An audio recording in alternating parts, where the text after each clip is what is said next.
Hello, my name is Adele Wilkinson, and in this video I'm going to be talking about ways we can be creative and techniques we can use to be creative when coming up with ideas for projects or assignments that we may come across on our courses.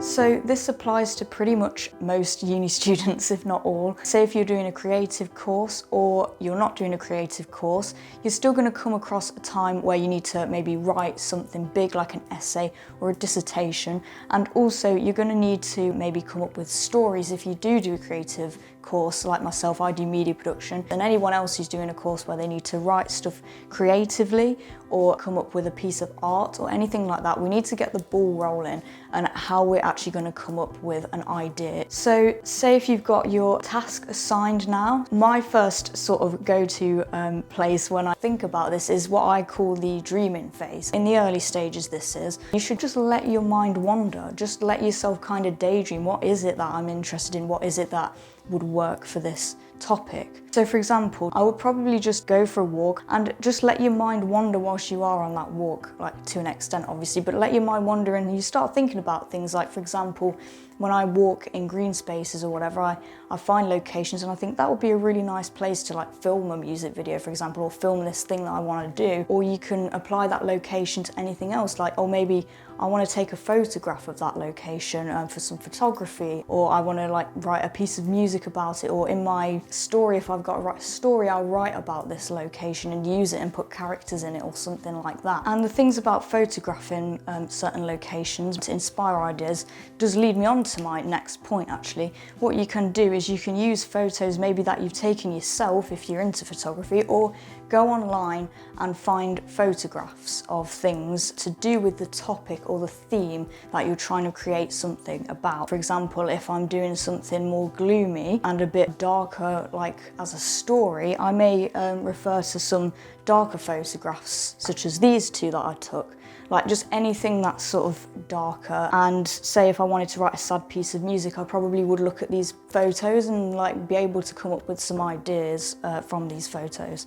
And this links on to my next point, which is like research. Things that already exist to do with what you want to write about or whatever it is. You know, what's already out there. People have already written things on the topics you're interested in, I'm sure. And we don't want to copy those ideas, obviously, but we can say, oh, I like that part of it, so I might do something similar, or what haven't they done actually that I could maybe do differently in mine. So another way that we can get ourselves in the mood to be creative is through listening to music can actually like trigger a lot of ideas. So this could just be study music, for example. You can get the long ones on YouTube that last for like hours. Any kind of music, something instrumental, something kind of relaxing that can just get you thinking. You can have it on whilst you're doing the work if you want. So next are sort of more practical ways you can actually be creative and come up with ideas. If those methods I already mentioned, they don't really work for you, that's absolutely fine. There are some really good practical ways that can help you to come up with ideas in group settings or individually. One practical way of coming up with an idea is through mind maps. And I've actually got an example right here of a mind map. So let's take a look. So say if we wanted an idea for like a sad music video as an example, we can do like a spider diagram example here. So we want like words that are related to like a sad music video. So we would want things like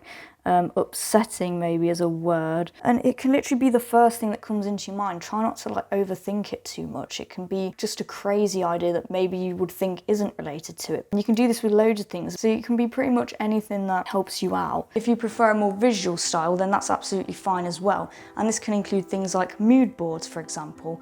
And I love mood boards. I see them as sort of like the visual version of a mind map. And so whilst we're here, let's take a look at a mood board example. So as an example of sort of a mood board, a visual way of coming up with ideas, I've just laid out some photos here, but they all follow this same colour scheme. You can do this with loads of different things. You can do it with drawings. I can't draw, which is why I've done it with photos here, but say if I wanted like a theme on sunsets or like the colour orange or yellow and maybe some darker colours, you know, like all of this links together. So that's the sort of thing that you could go for. As well as this, in things like meetings, you can do mind maps and mood boards together and bounce off what each other say. You can do these online as well as just like writing them out.